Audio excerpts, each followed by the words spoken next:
प्रभात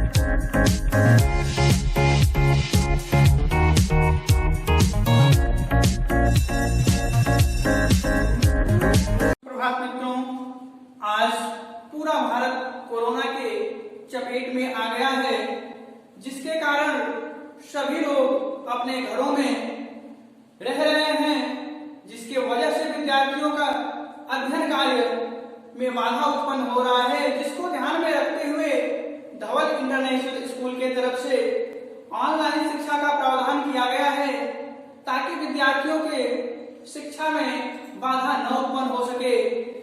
इसलिए आज कक्षा 10 की पाठ 1, जिसका नाम साखी है, साखी के रचयिता जो हैं संत कबीरदास जी हैं। तो साखी पढ़ने से पहले हम चलिए संत कबीरदास जी के बारे में कुछ जान लेते हैं।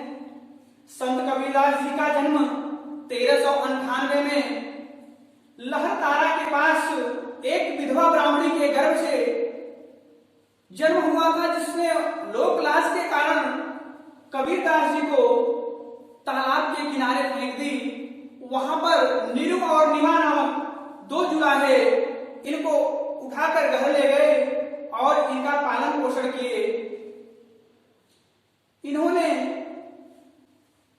इनके जन्म के पीछे और भ्रांतियां हैं। कुछ लोग कहते हैं कि इनका जन्म लहरतारा तालाब में कमल के पुष्प से उत्पत्ति हुई है इनकी, इसलिए इनके जन्म की कोई निश्चित नहीं है कि कहाँ हुआ था, भ्रांतियां पड़ी हुई हैं। और इनकी पत्नी का नाम जो है लोई था, और एक पुत्र और एक पुत्री थी, जिनका नाम कमाल और कमाली था। और इन्होंने धार्मिक आडंबरों का खंडन किया है, उसका विरोध किया है। इन्होंने ईश्वर के प्रति आस्थावान हैं, ईश्वर में अपना विश्वास मानते हैं। और इस तरह से इन्होंने इनका जो है इनकी मृत्यु 1518 में 120 वर्ष की अवस्था में मगहर संत कबीर नगर उत्तर प्रदेश में हो गई। लोग मानते हैं कि मगहर में मृत्यु होने पर नरक में जाते हैं, तो इस भेदभाव को तोड़ने के लिए इन्होंने मृत्यु के समय मगहर में ही चले गए, ताकि लोगों के अंदर जो भ्रांतियां हैं वह समाप्त हो जाएं। कबीरदास जी की रचनाएं एक बीजक ग्रंथ के अंतर्गत 3 आती हैं, साखी शबद रामायणी, जिसमें से आज हम साखी के बारे में अध्ययन करने जा रहे हैं। जिसका पहली साखी है, ऐसी वाणी बोलिए मन का आपा खोय, अपना तन शीतल करें औरन को सुख होय। कबीरदास जी कहते हैं कि पहले हम कठिन शब्दों का अर्थ जान लेते हैं। वाणी का मतलब होता है बोली, आपा का मतलब होता है अहंकार, खोय का मतलब होता है त्याग करना, तन का मतलब होता है शरीर, और शीतल का मतलब होता है ठंडा, औरन का अर्थ होता है दूसरों को। तो इस तरह से कबीरदास जी कहते हैं कि व्यक्ति को अपने मन के अंदर के जो अहंकार है उसको त्याग करके ऐसी बोली बोलनी चाहिए जिससे कि अपने तन को, अपने तन मन को शीतलता मिले, और उससे दूसरों के तन मन को भी शीतलता मिले, और वह उसे सुख प्राप्त हो।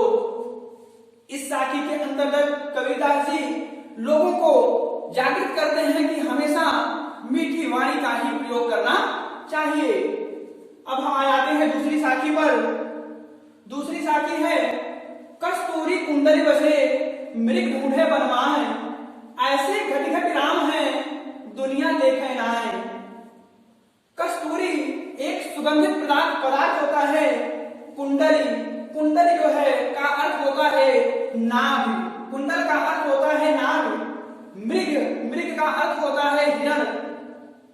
घट का अर्थ होता है कणकण, दुनिया यानी संसार। कबीरदास जी कहते हैं कि हिरण जो है वह वन में फिर फिरता रहता है, घूमता रहता है। इस सुगंधित पदार्थ के लिए वह वन वन में वह घूमता रहता है, लेकिन उसे यह नहीं पता होता है कि यह सुगंधित पदार्थ उसी के ही नाभि में होती है। लेकिन वह अज्ञानवश क्या करता है, वह वन वन उस सुगंधित पदार्थ के चक्कर में घूमता रहता है। इसी तरह से दुनिया देखे नाही, कबीरदास जी कहते हैं कि दुनिया में ऐसे, संसार में ऐसे लोग हैं कि जो कि प्रभु राम के प्राप्त करने के लिए, ईश्वर को प्राप्त करने के लिए इस मंदिर, उस देवालय घूमते रहते हैं, लेकिन उनको ज्ञान नहीं है कि प्रभु का वास कण कण में होता है, हर मनुष्य के तन मन में, आत्मा में होता है। लेकिन अज्ञानवश जो है मनुष्य मंदिर और मस्जिदों में घूमता रहता है। इस तरह से इस साखी के अंतर्गत कबीरदास जी लोगों को आडंबरों के प्रति सचेत करते हैं। कहते हैं कि यदि प्रभु में आस्था है तो वह अपने मन के अंदर झांक कर देखें, अपने मन के अंदर रह जाए, वहीं से उनको प्रभु का जो है, प्रभु की प्राप्ति होगी। अब चलते हैं तीसरी साखी पे। जब मैं था तब हरि नहीं, अब हरि है मैं नहीं, सब अंधियारा मिट गया, दीपक देखा माए। हरि का अर्थ होता है ईश्वर और अंधियारा का अर्थ होता है अंधेरा। तो इस तरह से कबीरदास जी कहते हैं कि जब मैं था, मैं मतलब अहंकार, जब तक व्यक्ति के अंदर अहंकार होता है तब तक व्यक्ति के अंदर ईश्वर का वास नहीं होता है। अब हरि है मैं नहीं, और जब व्यक्ति के अंदर हरि यानी ज्ञान का वास हो जाता है तो वैसे ही उसके व्यक्ति के अंदर से अहंकार का जो है सर्वनाश हो जाता है, समाप्ति हो जाती है। सब अंधियारा मिट गया जब दीपक देखा माए। कबीरदास जी कहते हैं कि व्यक्ति के अंदर जब ज्ञान रूपी स्वरूप, ज्ञान रूपी दीपक जल जाता है तो उसके जो अंदर जो अज्ञान होता है वह क्या हो जाता है, वह समाप्त हो जाता है, गायब हो जाता है।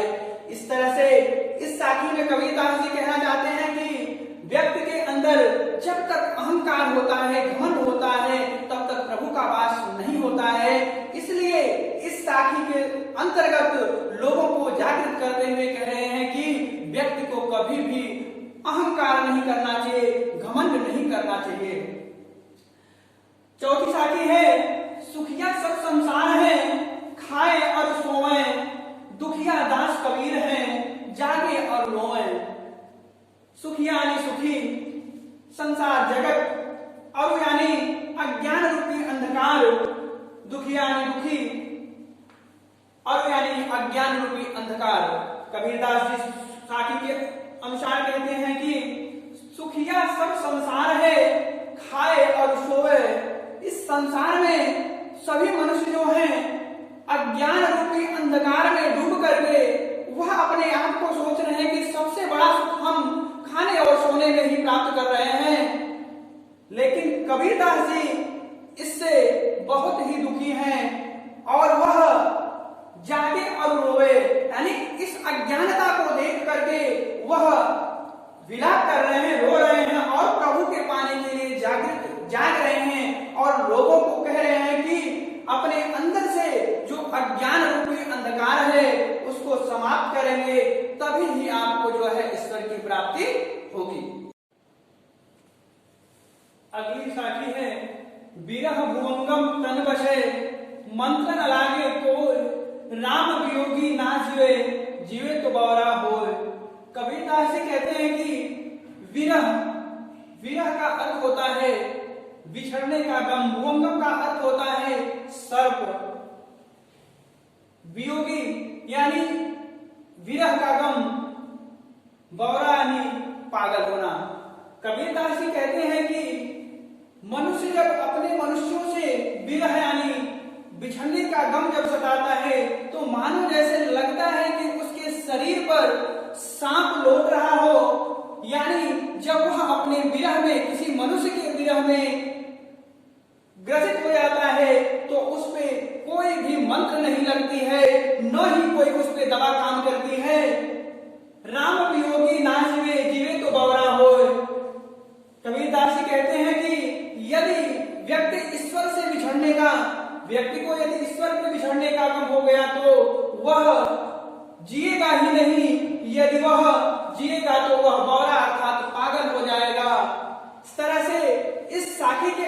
कबीरदास जी कहना चाहते हैं कि व्यक्ति को ईश्वर से यदि अलग हो गया तो वह जिएगा तो क्या हो जाएगा, या तो उस पे वह पागल ही अर्थात यानी वह जिएगा तो पागल जैसा ही रहेगा, उस पर कोई भी मतलब काम नहीं करेगा। अगली साथी है, निंदक नेड़ा राखिए आंगन कुटी बधाए और बिन श्रावण पानी बिना निर्मल करे सुभाए। निंदक यानी निंदा करने वाला, नेड़ा यानी नजदीक में, आंगन यानी आंगन, कुटी यानी घर, श्रावण यानी साबुन, पानी यानी पानी, निर्मल मतलब स्वच्छ। कबीरदास जी साखी के अंतर्गत कहना चाह रहे हैं कि निंदा करने वाले को हमेशा अपने घर के पास अपने पास रखना चाहिए, अर्थात आंगन कुटी बधाए अपने बीच में उसको रहने का निवास देना चाहिए, ताकि हमारे अंदर की जो कमी है वह हमें बता सके और हम उसको जो है अपने अंदर से दूर कर सकें। बिन श्रावण पानी बिना निर्मल करे सुभाए, निर्मल यानी स्वच्छ, हमारा हृदय हमारा शरीर तभी स्वच्छ हो सकता है जब हमारे अंदर की बुराइयां समाप्त हो जाए। यानी बिना साबुन पानी के ही जिस तरह से कपड़ा साफ हो जाता है, उस तरह से यदि हमारे पास में निंदा करने वाला व्यक्ति रहेगा तो हमारा स्वभाव है वह स्वच्छ निर्मल हो जाएगा। अगली साथी है, पोथी पढ़ पढ़ जगमुआ पंडित भयान कोय, एक आखिर पीयू का पढ़े सो पंडित होय। कबीरदास जी कहते हैं कि पोथी यानी पुस्तक, जग यानी संसार, आखिर यानी अक्षर, पीयू यानी प्रियतम या ईश्वर, पंडित यानी ज्ञानी। कबीरदास जी कहते हैं कि पुस्तक पढ़ पढ़ करके लोग मर गए, लेकिन कोई भी पंडित नहीं हुआ, अर्थात कोई भी व्यक्ति ज्ञानी नहीं हुआ। लेकिन प्रभु का, परमेश्वर का यदि एक ही अक्षर लोग पढ़ लें तो वह पंडित यानी ज्ञानी हो जाएंगे। अर्थात यहाँ पर कबीरदास जी ने किताबी ज्ञान को गौण मान करके वह प्रभु की ज्ञान को, ईश्वर के ज्ञान को प्रमुखता दिए हैं, ताकि लोग जो है प्रभु के प्रति आकर्षित हों, उनके प्रति जो है बढ़े।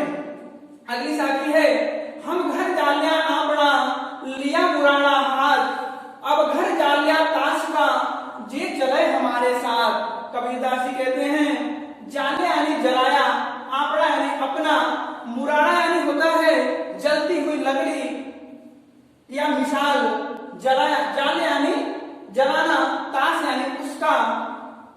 कबीरदास जी साखी के अंतर्गत कहना चाह रहे हैं कि हम घर जालिया आपना, हम अपना घर अपने से जला लिए, लिया पुराना हाथ में जलती हुई लकड़ी ले लिए।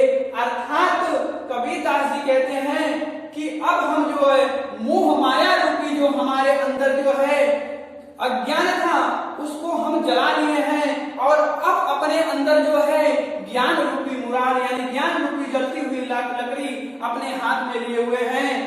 अब घर जालिया ताश का जे चले हमारे साथ। कबीरदास जी कहते हैं कि अब जो हमारे साथ चलेगा उसके भी जो है यानी जलिया ताश का उसका घर भी जो है यानी अर्थात उसके अंदर की जो मोह माया है वह भी हम जला देंगे, राख कर देंगे। यानी ज्ञान रूपी जो है दीपक जला करके उसके अंदर जो अज्ञान रूपी मोह माया है उसका हम जो है सर्वनाश कर देंगे। अर्थात जो हमारे साथ चलेगा उसके अंदर की जो है मोह माया को समाप्त करना पड़ेगा और ज्ञान रूपी जो है प्रकाश अपने अंदर डालना पड़ेगा।